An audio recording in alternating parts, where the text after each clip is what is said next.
Some cases never leave you. They follow you home, wake you up at 3 a.m., make you question everything you thought you knew about human nature. The Sweeney family case is one of those. What I'm about to tell you happened in Wisconsin, 1987. A family of 4 vanished without a trace during what should have been a perfect summer vacation. For 13 years, nobody knew what happened to them. Then, a fisherman's hook changed everything. I've investigated missing persons cases for over 2 decades. I've seen families torn apart by tragedy, witnessed the darkest corners of human behavior, and learned that sometimes the most innocent places hide the most sinister secrets. But nothing prepared me for what I discovered about the Sweeneys. This isn't just another disappearance story. This is about how a single piece of jewelry found on a fishing line would unravel one of Wisconsin's most disturbing mysteries. Before we dive deep into this case, hit that subscribe button and ring the notification bell. Trust me, you won't want to miss what happens next. And if you think you can solve this mystery before I reveal the truth, drop your theories in the comments. Now, let me take you back to the summer of 1987. I remember the first time I saw the Sweeney family photo. It was pinned to a bulletin board in the Wisconsin State Police headquarters, surrounded by dozens of other missing persons cases. But something about their faces stopped me cold. Maybe it was the way they were smiling, completely unaware that this would be the last picture ever taken of them together. Maybe it was the normalcy of it all. A typical American family heading out for what should have been the vacation of their dreams. Robert Sweeney was 38 years old, a middle school mathematics teacher from Milwaukee with laugh lines around his eyes and calloused hands from his weekend hobby of woodworking. His wife Margaret was 35, a librarian who collected vintage postcards and had an infectious laugh that could fill an entire room. Their children, twin daughters Sarah and Susan, both 12 years old, were inseparable. Sarah was the outgoing one, always organizing neighborhood games and school plays. Susan was quieter, preferring books to crowds, but she had an artist's eye for detail that would later prove crucial to understanding what happened to them. The family had planned their trip to Devil's Lake State Park for months. Robert had reserved campsite 47, a secluded spot near the water with a perfect view of the lake's mysterious dark waters. Local Native American tribes had called this place Spirit Water for generations, claiming it held ancient powers. But the Sweeneys weren't interested in folklore.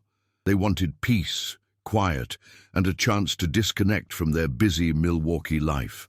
Devil's Lake sits in south-central Wisconsin, surrounded by towering quartzite bluffs that rise almost 500 feet above the water. The lake itself is deceptively deep, over 40 feet in some places, and its dark, tannin-stained water can hide secrets for decades. The park attracts thousands of visitors each summer, drawn by its hiking trails, fishing opportunities, and stunning views. But locals know the lake has a darker reputation. I learned this when I first visited the park during my investigation. The ranger who gave me a tour, an old-timer named Jack Kowalski, had worked there since the 70s. He told me stories that didn't make it into the official reports. Swimmers who swore they felt something grab their legs in the deeper water. Campers who heard voices calling their names from the lake at night. Hikers who took photos only to find shadowy figures in them later that weren't there when the picture was taken. The Sweeneys arrived at Devil's Lake on Friday, July 17, 1987. The park entry log shows Robert's signature at 2:37 p.m. A fellow camper, elderly widow named Dorothy Chen, remembered seeing them set up their tent. She told investigators later that the family seemed excited, the girls chattering about wanting to swim in the lake despite Margaret's concerns about the cold water temperature. That first evening went according to plan. The family cooked hot dogs over their campfire, roasted marshmallows, and played card games in their tent as a light rain began to fall. Other campers reported hearing laughter from their campsite well into the night. Everything seemed perfect, normal, safe. This would be the last time anyone would hear the Sweeney family's voices. Saturday morning, July 18th, was when things began to feel wrong. Dorothy Chen was an early riser, always up by 5 a.m. to watch the sunrise over the lake. She noticed that the Sweeney campsite was unusually quiet. No morning sounds of a family preparing breakfast, no children's voices, no clatter of camping dishes. She assumed they were sleeping in after their late night, but something in her gut told her otherwise. By 9 a.m., when the morning mist had lifted from the lake and other families were starting their day with hiking and fishing plans, the Sweeney campsite remained silent. Dorothy decided to investigate. What she found there would haunt her for the rest of her life. The tent was still zipped shut, but when she called out, no one answered. She could see shadows inside, as if people were lying in their sleeping bags, but they didn't move when she knocked on the tent wall. Park rangers were called at 9:43 a.m. When Ranger Kowalski arrived and unzipped the tent, he found something that defied explanation. 4 sleeping bags were arranged exactly as they should be for a family of 4. But they were empty. Not just empty. They were positioned as if people had simply vanished from inside them. No signs of struggle, no disturbed camping gear, no footprints leading away from the tent. The family had simply disappeared. The initial search began immediately. Park rangers, local police, and volunteer search teams scoured every inch of Devil's Lake State Park. They checked the hiking trails, dragged portions of the lake, searched caves in the quartzite bluffs, and interviewed every camper and park employee. The search expanded beyond the park boundaries into the surrounding Wisconsin countryside. Hundreds of people dedicated thousands of hours to finding the Sweeneys. But after 3 weeks of intensive searching, they had found absolutely nothing. What made the Sweeney case particularly baffling was the complete absence of evidence. In most missing persons cases, you find something: torn clothing, disturbed vegetation, footprints, signs of a struggle. But the Sweeneys had left behind a perfectly organized campsite with no indication of what had happened to them. Their car, a blue 1984 Ford station wagon, was still parked in the designated camping area with the keys inside. Their wallets, containing credit cards and over $300 in cash, were untouched in the tent. I spent hours examining the original crime scene photographs. Every detail was documented with the precision that only comes from a case that has law enforcement completely stumped. The camp stove was clean and properly stored. Clothes were folded neatly in their suitcases. Sarah's diary, which investigators read, hoping for clues, contained only typical 12-year-old entries about school friends and summer vacation excitement. The last entry, written Friday night, simply said, "This place is so beautiful. I can't wait to go swimming tomorrow. Susan thinks she saw something moving in the water, but I think it was just a fish." The FBI was called in after the first week. When it became clear this wasn't a simple case of a family getting lost while hiking. Special Agent Patricia Morrison, who specialized in missing persons cases involving families, established a command post at the Park Visitor Center. She interviewed every park employee, every camper who had been in the area, and every local resident within a 50-mile radius. The investigation revealed that the Sweeneys had no enemies, no financial troubles, no history of mental illness, and no reason to disappear voluntarily. Agent Morrison's investigation uncovered some disturbing details about Devil's Lake that had never been officially documented. Over the past 20 years, there had been 14 unexplained disappearances in the area. Most were individual hikers or swimmers, but 2 other families had vanished without explanation, one in 1973 and another in 1981. Local authorities had treated these as separate incidents, assuming people had fallen into the lake or gotten lost in the surrounding wilderness. But when Morrison mapped out all the disappearances, a pattern emerged. Every disappearance had occurred during the summer months. Every victim had been staying at or near campsites on the eastern shore of the lake, and in every case, search teams had found no physical evidence despite extensive efforts. Morrison began to suspect that something was systematically making people disappear from Devil's Lake. but she couldn't determine what or how. The Sweeney case attracted national media attention by the end of July. News crews from Milwaukee, Madison, and even Chicago descended on the quiet state park.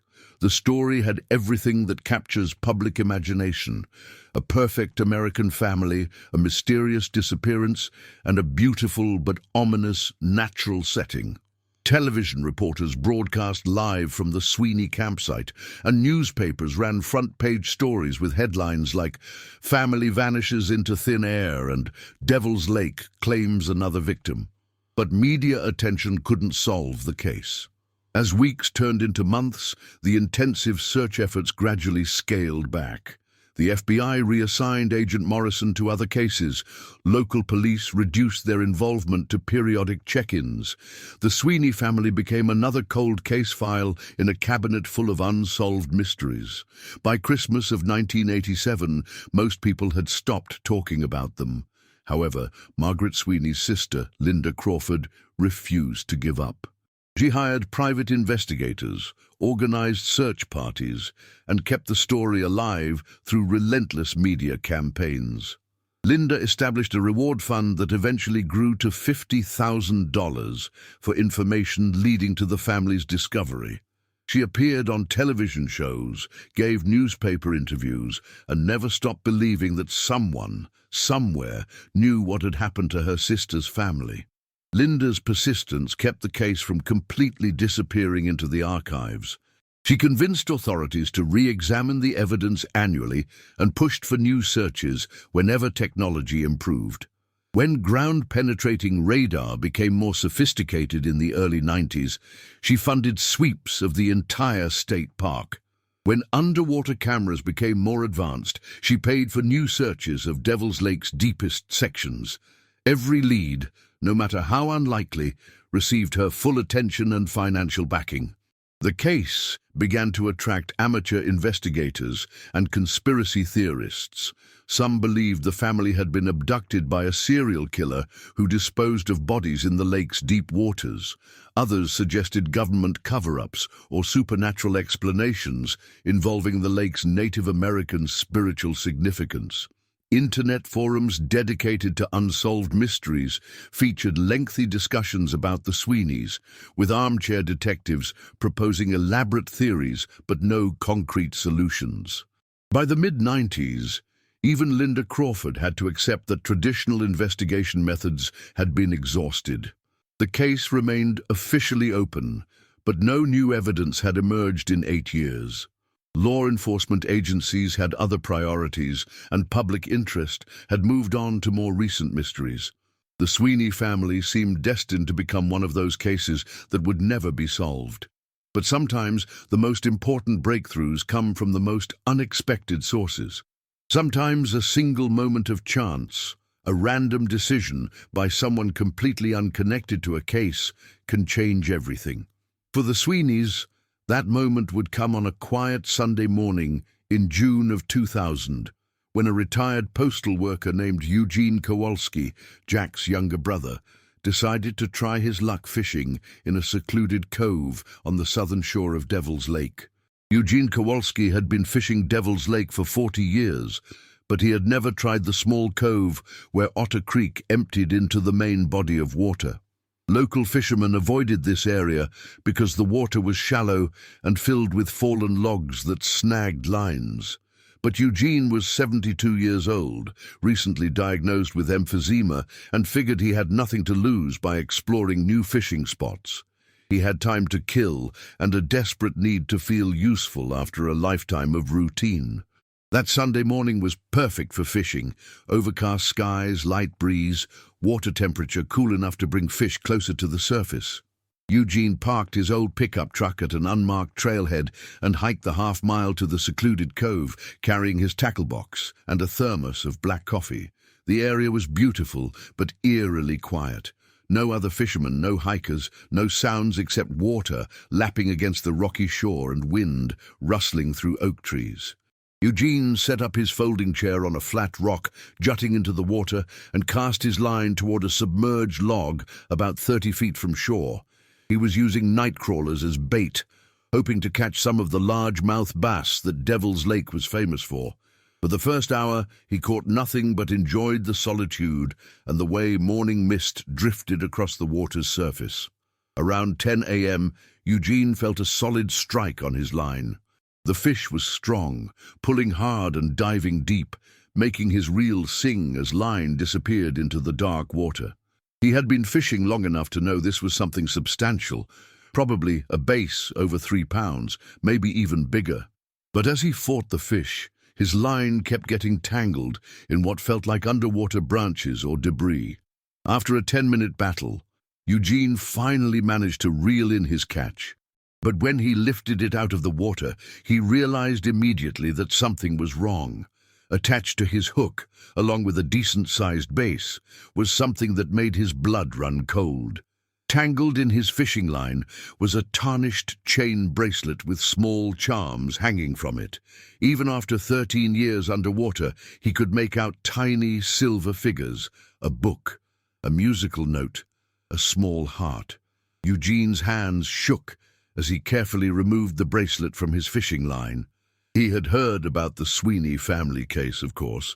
Everyone in southern Wisconsin knew the story, and something about this delicate piece of jewelry, clearly meant for a young girl, made him think immediately of the twin daughters who had vanished without explanation. The bracelet was exactly the kind of thing a 12-year-old girl might wear, exactly the kind of detail that loving parents would remember. Instead of continuing to fish, Eugene packed up his gear and drove directly to the Sauk County Sheriff's Department. Deputy Sheriff Maria Santos was working the Sunday shift when Eugene walked in, carrying a plastic bag containing the bracelet. She listened to his story with growing excitement, realizing that this could be the first physical evidence discovered in the Sweeney case. Santos immediately contacted her supervisor and began the process of preserving the bracelet as potential evidence. The bracelet was sent to the Wisconsin State Crime Laboratory for analysis. Despite being underwater for 13 years, several important details could still be determined. The silver was tarnished but intact, and under microscopic examination, technicians could read an inscription on the back of the heart charm: "To Sarah, love Mom and Dad, Christmas 1986. This inscription matched perfectly with gift records that Margaret Sweeney's sister Linda had provided to investigators years earlier. But the bracelet raised more questions than it answered. How had it ended up in Otter Creek, more than 2 miles from the Sweeney campsite? If the family had drowned in Devil's Lake, as some theories suggested, how had this piece of jewelry traveled against the current to a completely different part of the water system? And why was this the first piece of evidence to surface after 13 years of intensive searching? Detective James Patterson, who had recently been assigned to review cold cases for Sauk County, took charge of the new investigation. Patterson was a methodical investigator who believed that every piece of evidence, no matter how small, could lead to bigger discoveries. He decided to organize a comprehensive search of the Otter Creek area using more advanced techniques than had been available in 1987. The search team included underwater specialists, cadaver dogs, and volunteers with metal detectors. They worked systematically through the marshy area where Otter Creek flowed into Devil's Lake, examining every inch of shoreline and shallow water. The work was slow and tedious, made more difficult by thick vegetation and unstable footing in the marshy ground. On the 3rd day of searching, one of the metal detector volunteers, a retired teacher named Grace Miller, got a strong signal from an area about 50 yards upstream from where Eugene had found the bracelet.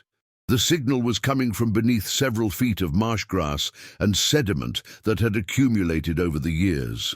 When investigators carefully excavated the area, they found something that would change the entire direction of the case.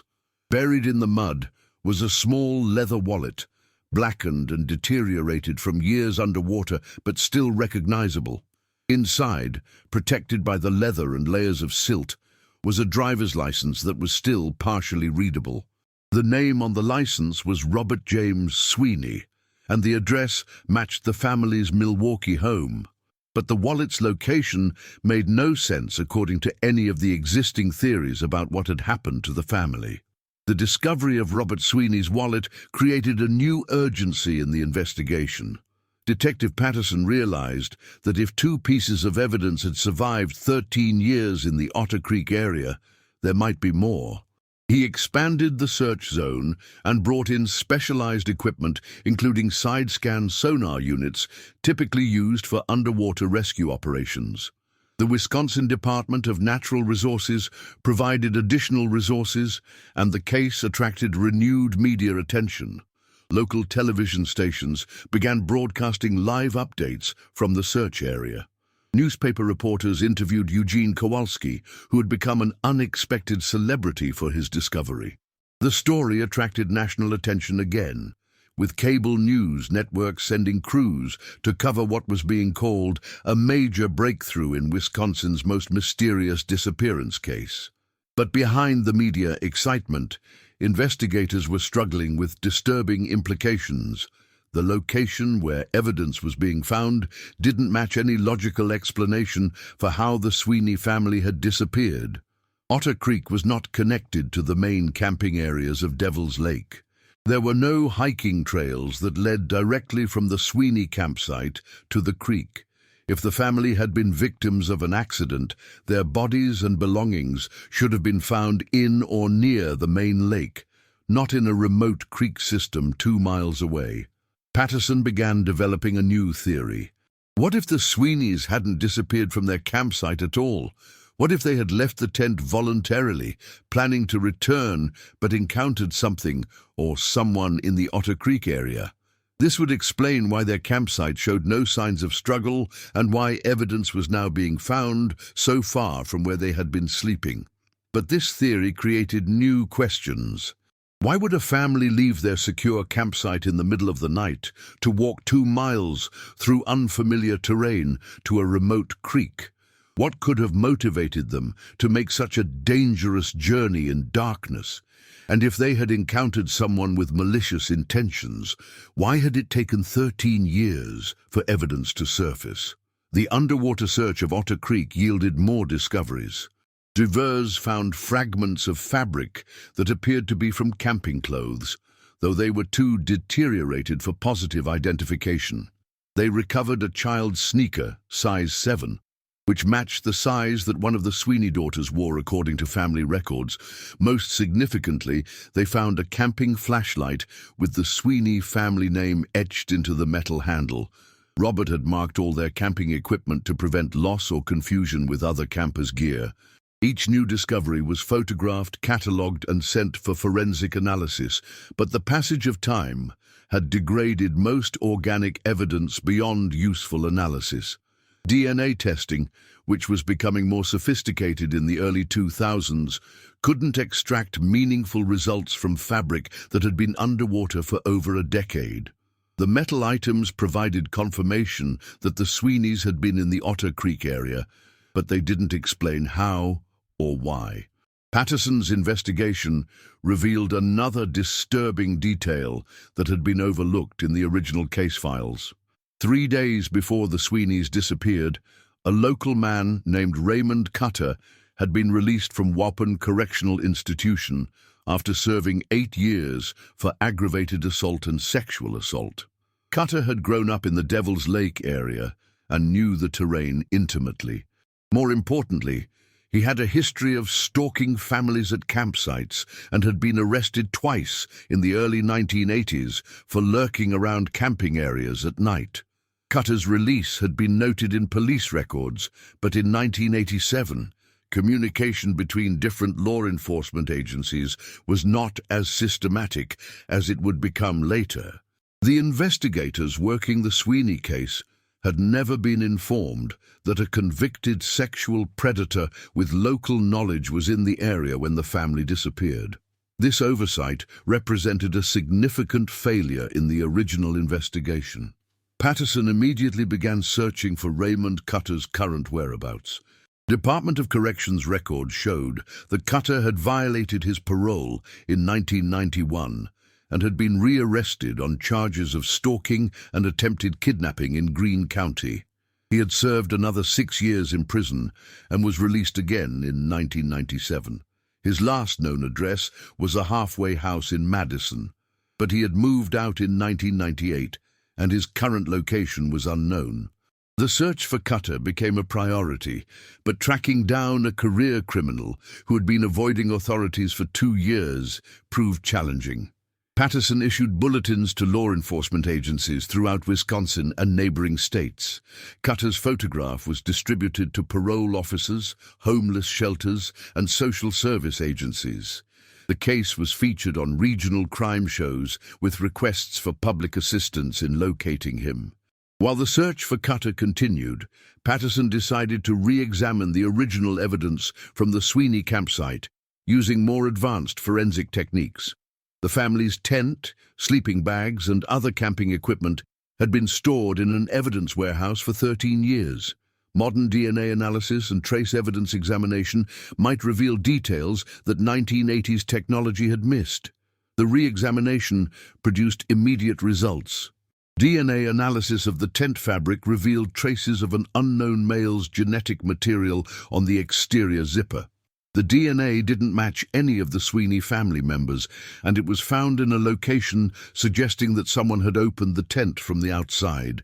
This was the first concrete evidence that the family might have encountered another person on the night they disappeared.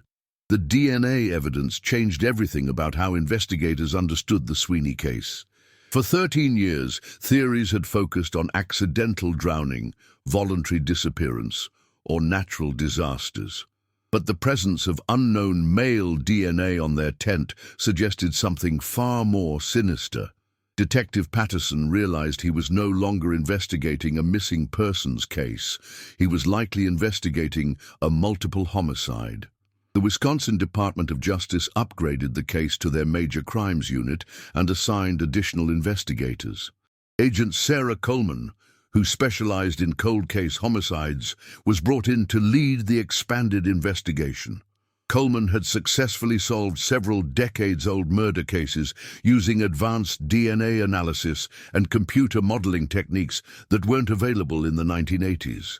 Coleman's first priority was to obtain a DNA sample from Raymond Cutter for comparison with the evidence found on the tent. But locating Cutter was proving more difficult than expected. His criminal record showed a pattern of using false identities and avoiding contact with authorities. He had no known family members and had never held legitimate employment for more than a few months at a time. Cutter seemed to have vanished as completely as the Sweeney family. The investigation took an unexpected turn when Coleman decided to examine other unsolved disappearances in Wisconsin camping areas. Using computer databases that could cross-reference cases by location, time period, and victim characteristics, she identified 17 disappearances over 20 years that shared similarities with the Sweeney case. All involved families or individuals who vanished from camping areas without explanation. Most disturbing was the pattern Coleman discovered. The disappearances clustered around state parks and camping areas in a geographical pattern that suggested a single perpetrator moving systematically through Wisconsin. The timeline of disappearances corresponded almost perfectly with Raymond Cutter's periods of freedom between prison sentences. When Cutter was incarcerated, the disappearances stopped. When he was released, they resumed. Coleman's analysis suggested that Cutter might be responsible for multiple family murders spanning 2 decades.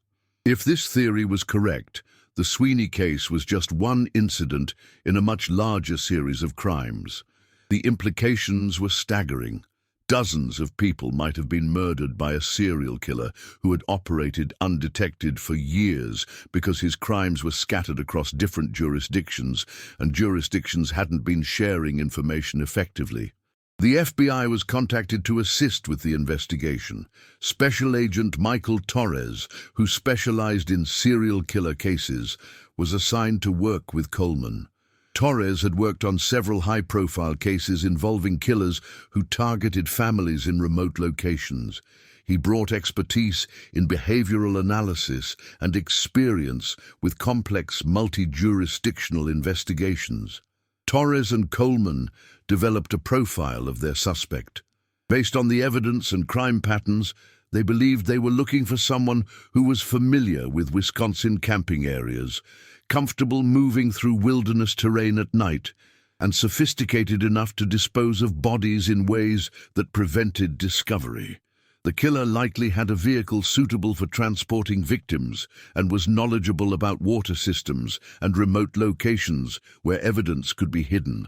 The behavioral profile suggested someone who was organized, patient, and capable of long-term planning. The killer chose families rather than individuals, suggesting either a particular psychological motivation or a practical recognition that families traveling together were less likely to be missed immediately.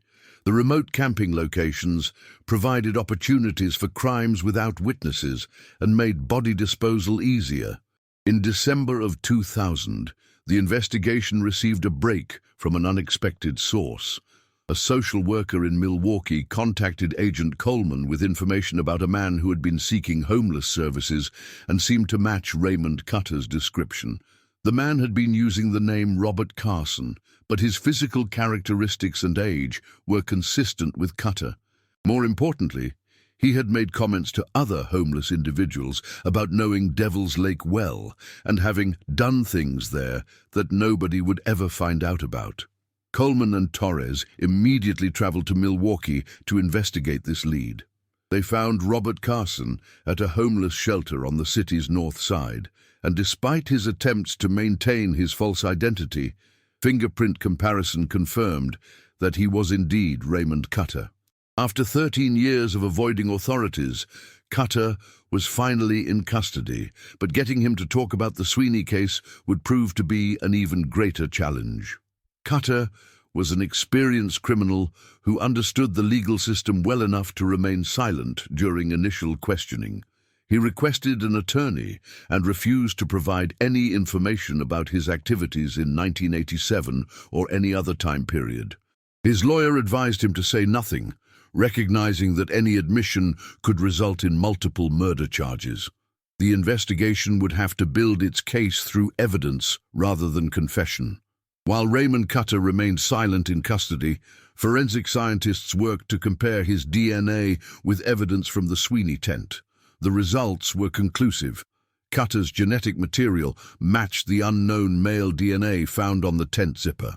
This placed him at the Sweeney campsite on the night the family disappeared, providing the strongest evidence yet that he was responsible for their fate. But DNA evidence alone wasn't enough to build a murder case without bodies. District Attorney Rebecca Walsh knew that prosecuting a homicide case without victims would be extremely difficult. Wisconsin law required proof that a crime had actually occurred, not just evidence that a suspect had been present at a location. Walsh needed more evidence to convince a jury that the Sweeneys were dead and that Cutter had killed them. Agent Coleman decided to focus on the physical evidence recovered from Otter Creek. If investigators could prove that the Sweeneys had died in that location, and if they could connect Cutter to that area, they might have enough for a homicide prosecution. The challenge was developing a timeline that explained how the family had moved from their campsite to the creek and what had happened to their bodies. Coleman's team used ground-penetrating radar to search the marshy areas around Otter Creek for signs of buried remains. The technology could detect changes in soil density that might indicate graves, even after many years. The search was systematic and thorough, covering several square miles of terrain around where the evidence had been found. The radar search revealed several anomalies in the ground that could indicate buried objects. Excavation of these areas required careful archaeological techniques to preserve any potential evidence. The work was slow and painstaking, made more difficult by the marshy conditions and the need to document every step of the process for potential court proceedings. In February of 2001, excavation of the third radar anomaly yielded a discovery that finally provided the proof investigators needed. Buried approximately 4 feet underground in a carefully constructed grave, searchers found human remains. The bodies were remarkably well preserved due to the anaerobic conditions in the marshy soil and the cold Wisconsin climate. Forensic examination confirmed that the remains belonged to 4 individuals, 2 adults and 2 children. Dental records positively identified the victims as Robert, Margaret, Sarah, and Susan Sweeney. The family had been buried together in a single grave, carefully arranged and covered with layers of soil and natural vegetation. The burial showed planning and effort, suggesting their killer had taken time to conceal the crime. Medical examination of the remains revealed the cause of death. All 4 family members had died from blunt force trauma to the head, delivered with what appeared to be a heavy object like a camping hatchet or similar tool. The children showed defensive wounds on their hands and arms, indicating they had tried to protect themselves. The evidence suggested a violent attack that had occurred quickly, probably in the middle of the night, when the family was most vulnerable. The discovery of the bodies transformed the case from a missing persons investigation to a quadruple homicide prosecution. District Attorney Walsh now had everything needed for a strong case against Raymond Cutter. DNA evidence placing him at the scene, a clear cause of death, and a suspect with a criminal history consistent with the crime.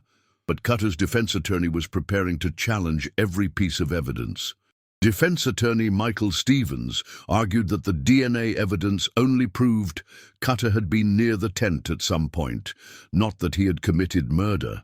The 13-year gap between the crime and the DNA analysis raised questions about contamination and chain of custody. Stevens also challenged the forensic evidence from the burial site, arguing that the body's condition after so many years made definitive cause of death determination impossible. The prosecution faced the challenge of recreating events from 13 years earlier, with limited witnesses and degraded evidence. Coleman and Torres worked to build a comprehensive timeline showing how Cutter could have encountered the family, forced them to leave their campsite, and transported them to the remote burial location. They used geographic analysis, weather records, and known patterns of criminal behavior to construct their theory of the crime.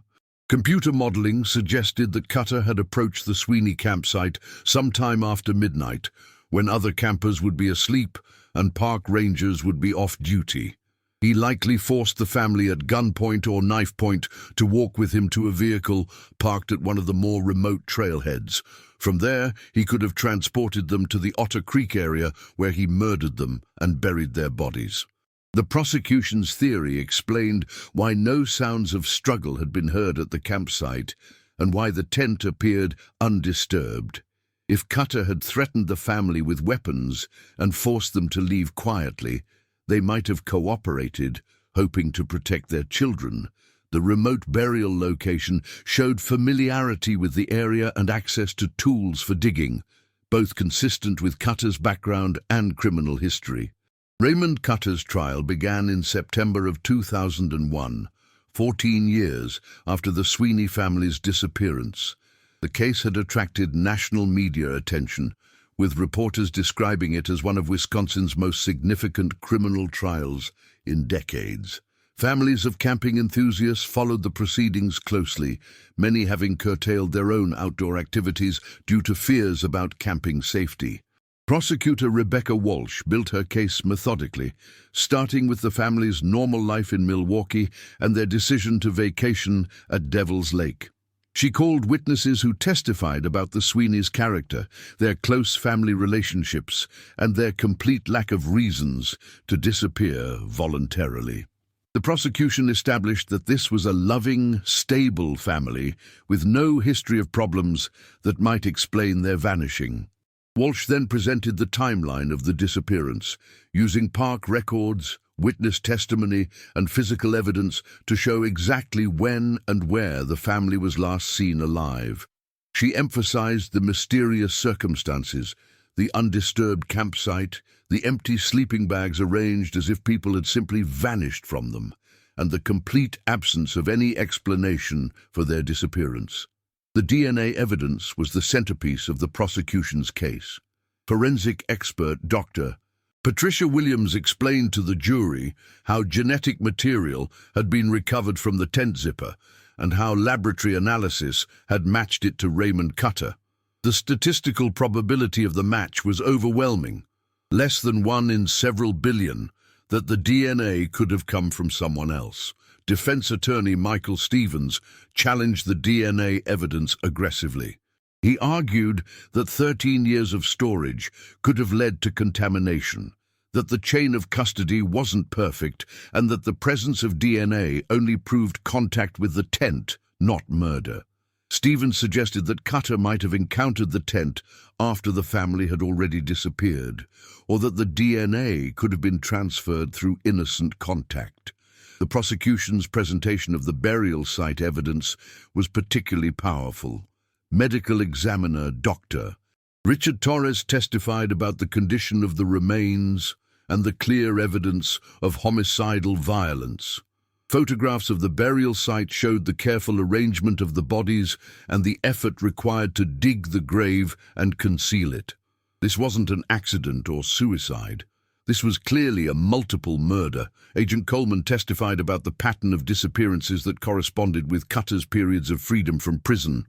She presented maps and timelines showing how similar crimes had occurred throughout Wisconsin camping areas, always when Cutter was not incarcerated. The pattern evidence suggested a serial killer who had been operating undetected for years.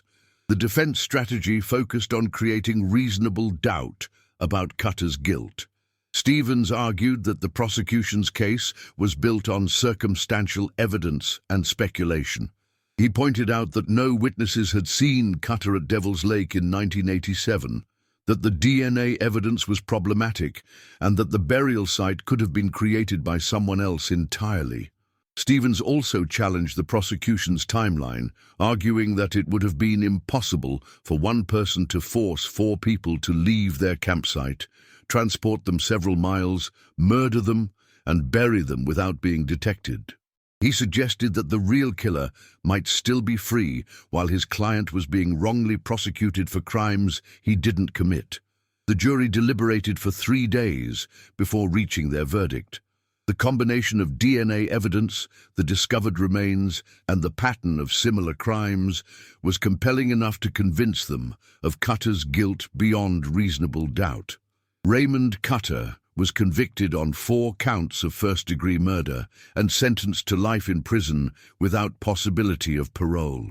But the conviction, while providing justice for the Sweeney family, raised disturbing questions about how many other families might have been victimized by Cutter during his decades of criminal activity. Agent Coleman's analysis had identified 17 potentially related disappearances, but Cutter continued to maintain his innocence and refused to provide information about any other crimes. The case led to significant changes in how law enforcement agencies share information about crimes involving camping areas and outdoor recreation sites. A database was created to track disappearances and suspicious incidents at state and national parks, allowing investigators to identify patterns that might indicate serial criminal activity. The Sweeney case had revealed how easy it was for a predator to operate across multiple jurisdictions without detection. Linda Crawford, Margaret Sweeney's sister, finally had closure after 14 years of searching for answers. At Cutter's sentencing, she delivered a victim impact statement describing the devastation his crimes had caused not just to her family, but to everyone who had loved Robert, Margaret, Sarah, and Susan. She thanked the investigators who had never given up on the case and urged other families of missing persons never to stop hoping for answers. Following Raymond Cutter's conviction, law enforcement agencies across Wisconsin began re-examining cold cases from camping areas and outdoor recreation sites. The database created after the Sweeney investigation revealed disturbing patterns that had been invisible when cases were handled by individual departments without coordination. Over the next 2 years, investigators identified at least 12 additional cases that showed evidence of Cutter's involvement. The most significant of these was the 1981 disappearance of the Morrison family from Peninsula State Park in Door County. Like the Sweeneys, the Morrisons, parents David and Linda with their teenage son Kevin, had vanished from their campsite without explanation. Their case had remained unsolved for 20 years, but DNA analysis of evidence preserved from their tent yielded a match to Raymond Cutter. Agent Coleman led a task force to investigate these connected cases. Using geographic analysis and improved forensic techniques, the team was able to link Cutter to disappearances dating back to the mid-1970s. The scope of his crimes was staggering. Investigators believed he might have murdered as many as 30 people over a 25-year period, making him one of Wisconsin's most prolific serial killers. But Cutter continued to refuse cooperation with investigators. Even facing multiple additional murder charges, he maintained his silence about his crimes. His attorney advised him that confessing to additional murders would only confirm his guilt and potentially lead to death penalty prosecution if any of his crimes had occurred in states that allowed capital punishment. The investigation revealed Cutter's methodology in disturbing detail. He targeted families camping in remote areas where help was far away, and other campers were unlikely to hear sounds of struggle. He studied park layouts and patrol schedules, timing his attacks when rangers were least likely to be in the area. His knowledge of Wisconsin's wilderness areas allowed him to dispose of bodies in locations where they might never be found. Cutter had used different approaches depending on the circumstances. Sometimes he attacked families while they slept, using the element of surprise to control multiple victims quickly. Other times, he approached campsites claiming to be lost or in need of help, using deception to get close before revealing his violent intentions.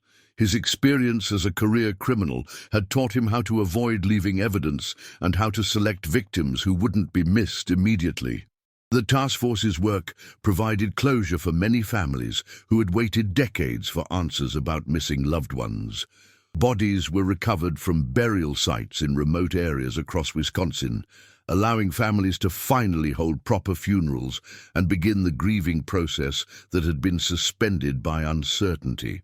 The discoveries also provided evidence for additional prosecutions that would ensure Cutter never had another opportunity to harm innocent people. Dr. Amanda Richardson, a forensic psychologist who studied the case, observed that Cutter represented a particularly dangerous type of serial killer. Unlike killers who operated in urban areas where they might be more easily detected, Cutter had exploited the vulnerability of people seeking recreation in natural settings. His crimes had been enabled by the assumption that wilderness areas were safe and by the difficulty of providing security in vast outdoor spaces. The Sweeney case also highlighted the importance of Eugene Kowalski's fishing trip that had led to the discovery of Sarah's bracelet. Without that chance encounter, Cutter might never have been caught, and dozens of families might never have learned the truth about their missing loved ones. Sometimes the most important breakthroughs in criminal investigations come from completely unexpected sources. By 2003, Raymond Cutter had been charged with 12 additional counts of first-degree murder based on evidence developed by the task force. He accepted plea agreements that spared him potential death sentences in exchange for admitting responsibility for the crimes, though he never provided details about his methodology or expressed remorse for his actions. The Wisconsin legislature passed new laws requiring better coordination between law enforcement agencies investigating disappearances in outdoor recreation areas. Annual conferences were established to share information about suspicious incidents and to train park personnel to recognize potential threats. The Sweeney family's tragedy had led to systemic changes that would help protect future camping families.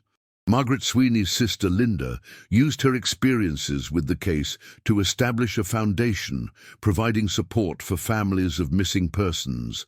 The foundation offers resources for conducting searches, navigating law enforcement procedures, and dealing with the emotional trauma of having a loved one disappear. Linda's advocacy work has helped hundreds of families cope with similar tragedies. The resolution of the Sweeney case brought a strange mix of relief and sadness to the Devil's Lake area.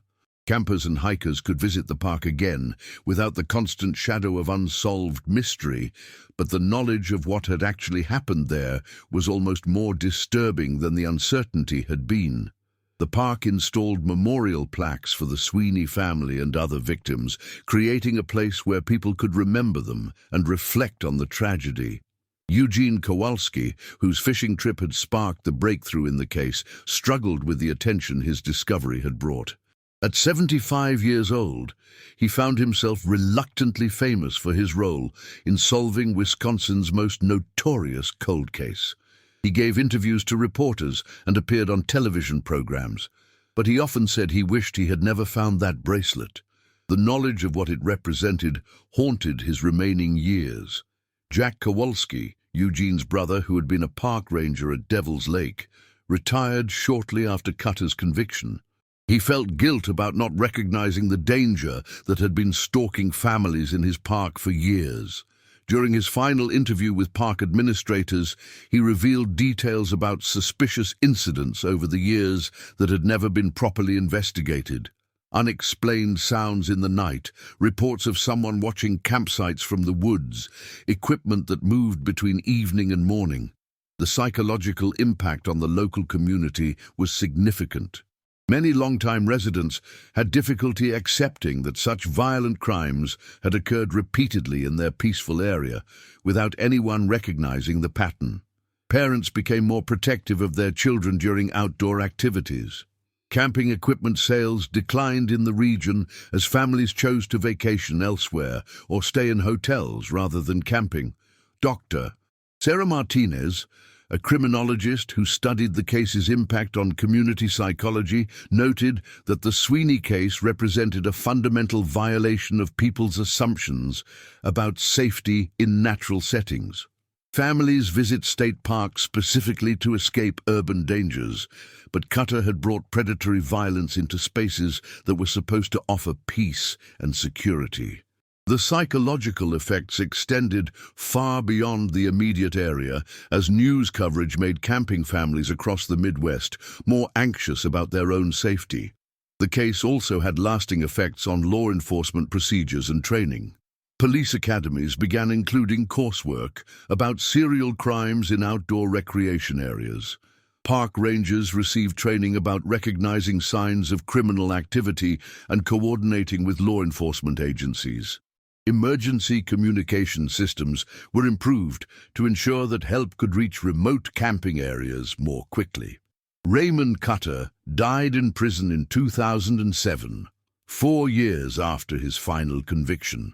He had served only 6 years for the Sweeney murders and related crimes, succumbing to complications from diabetes and heart disease at age 68. His death meant that many questions about his crimes would never be answered. Investigators believed he had information about additional victims, but he took those secrets to his grave. The Cutter investigation had identified evidence suggesting his involvement in disappearances in Minnesota, Iowa, and Michigan, as well as Wisconsin. These cases remain officially unsolved because the evidence isn't strong enough for prosecution, but families in those states found some comfort in knowing that the person responsible for their losses was no longer alive and capable of causing more harm. Linda Crawford continued her advocacy work until her own death in 2012. Her foundation had grown into a national organization, providing support for families of missing persons and lobbying for improved investigation procedures. At her funeral, she was remembered not just as Margaret Sweeney's sister, but as a fierce advocate who had transformed personal tragedy into a force for helping others. The Devil's Lake area gradually healed from the trauma of the Sweeney case. though the memory of those events continues to influence how people think about outdoor recreation safety. The park remains popular with campers and hikers, but visitors are more aware of potential dangers and more likely to take precautions that might prevent them from becoming victims of crime. Modern camping practices have changed significantly since the 1980s, partly due to lessons learned from cases like the Sweeneys. Families are more likely to camp in groups, to stay in contact with people back home, and to be aware of other campers in their area.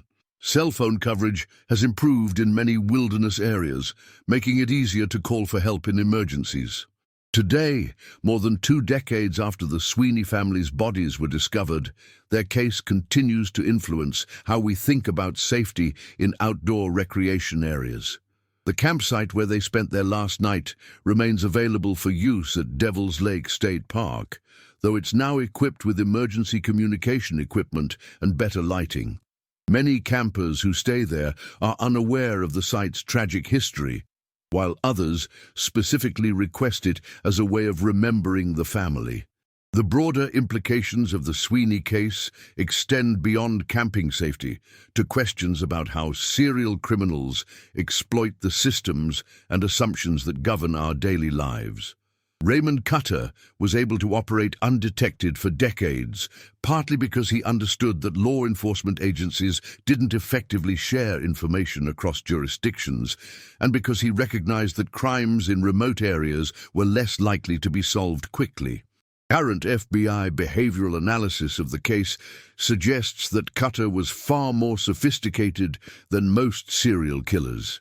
His ability to dispose of bodies so effectively that some have never been found indicates advanced planning and knowledge of forensic investigation techniques.